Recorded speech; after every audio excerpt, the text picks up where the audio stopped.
Hello, it's Alex and welcome to Hey Little Thrifter. Today I'm going to be sharing with you a used book haul. So I picked these up from thrift stores and from online sellers. Sadly no library book sales this month, I must have missed out on them. So first up is The Likeness by Tana French, and I got this for $1.95 from the Red, White and Blue thrift store. And this is one I've been on the lookout for quite some time. I read her first novel, In the Woods, maybe last year I think it was, and really liked it.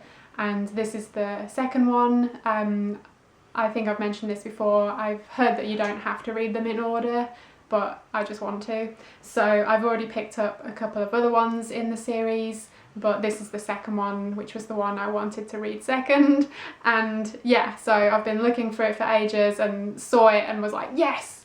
Grabbed it, you know, elbowed out all of the grandmas and, you know, everyone else that was in the way, and it was mine.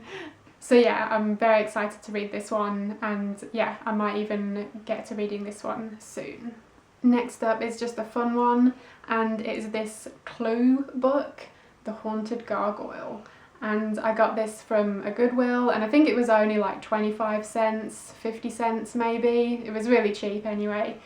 And this is like a kid's, you know, kind of mystery story. So it'll have the story, and then in amongst that it'll have these little things just like in the game Clue, where you have to pick who you think it is in what room and with which weapon, and then there'll be the solution written upside down. So yeah, I never actually had any of this series when I was little. I wasn't even aware of it. I don't know if we would have this in the UK, but I had similar ones and I was just totally obsessed with them. So yeah, I just thought this was a fun one, and Cluedo, as we call it in the UK, is awesome. I've always enjoyed playing that game, and so yeah, I just thought this would be a fun one to have on my shelf. And as a side note, the movie Clue, if you haven't seen it, then do so immediately. If you have seen it before but not for a long time, then do go and rewatch it, because it is still just as hilarious. I rewatched it like a few months ago, maybe earlier this year or late last year, and yeah, it's still absolutely brilliant, and Tim Curry is just the best. I also bought some books online from used booksellers, and first up is The Elementals by Michael McDowell, and this is one that I've heard quite a bit about recently. I'd never heard of the author before, but this sounded really intriguing. It's a horror novel, and while I am a huge horror film fan, I actually don't read very much or any horror. I do read quite a lot of kind of murder, crime, mystery, thriller type things, but not really horror for some reason. Anyway, I'd heard some good things about this and thought it sounded awesome, so I'm giving it a go. And I mean, look at that cover. It's just amazing. I can't wait to read this one. Oh, and funnily enough, when I was doing some research on him and looking at his bibliography, I saw that he wrote the book of the film Clue, and apparently that's quite a rare one, so it sells for quite a bit. So yeah, I was kind of like subconsciously looking out for it, and yeah, ended up seeing the other Clue book, and so for a split second I thought I'd hit the jackpot, but then realised it was not the same thing. But yeah, just yeah, a funny little tie-in there.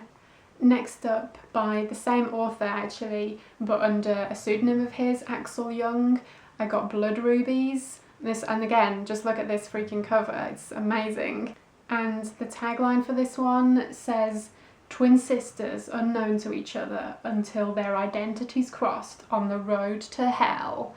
So yeah, I'm totally down for this one, it sounds amazing. Oh, and this one I almost forgot.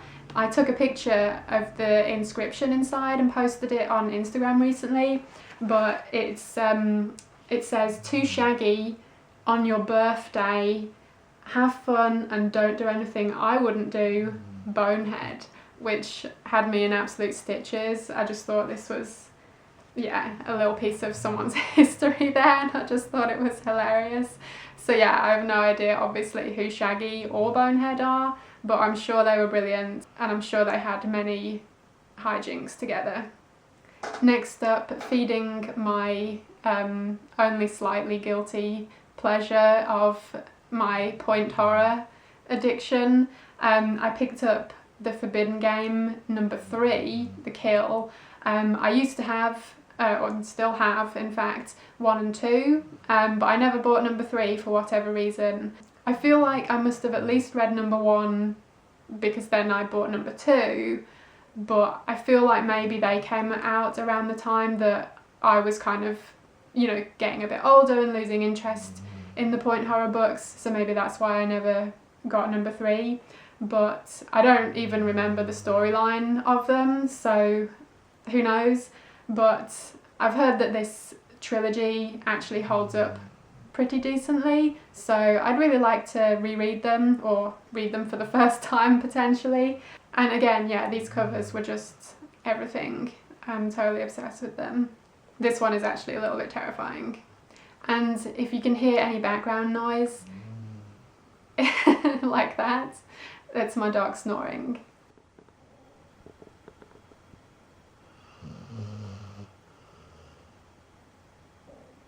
And last up, I got a Christopher Pike book, and this one is Witch. Again, these covers and just the colours and the font here, just absolutely incredible.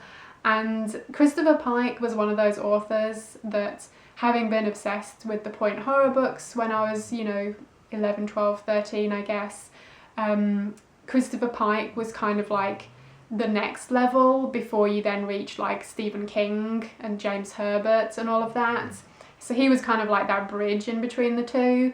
And I do remember reading a few of his and I really enjoyed them, but I think once I'd crossed that bridge and into the Stephen King zone, you know, I was there fairly early on, so yeah, so I didn't read as much Christopher Pike as I probably could have. I moved on to the hard stuff pretty quickly. Anyway, so Christopher Pike is one of those authors that I've always really wanted to go back to and read more of, and Witch seems like a really good place to start.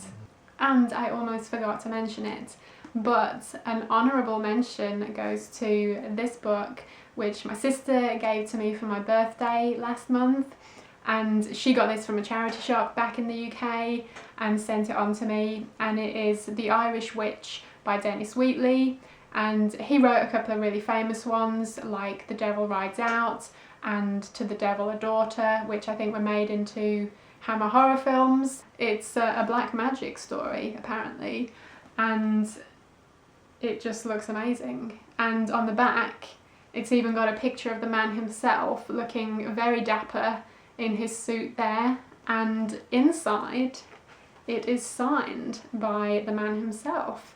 Best wishes, Dennis Yates Wheatley. So that's pretty cool, and yeah, that was an awesome find of hers. And yeah, I was really happy to open this on my birthday, and so yeah, thank you so much to my sister for this. I look forward to reading it one of these days. And I just noticed in the front here it's got like the list of his other works. It's broken down into sections. So first we have novels, then short stories, then historical, then autobiographical, and then Satanism. So yeah, there you go. So they were all the secondhand books that I bought recently. I'm gonna have a hard time actually choosing which one to read next out of everything, because I kind of want to read them all now. But yeah, that's not a bad place to be. I will definitely let you know what I think of them when I get around to reading them. And yeah, let me know what you're reading at the moment, or if you have any recommendations, especially if you have any horror books you would recommend. I would definitely be interested in hearing from you. Thank you so much for watching. I hope you enjoyed it, and hopefully I will see you again in my next video. Bye!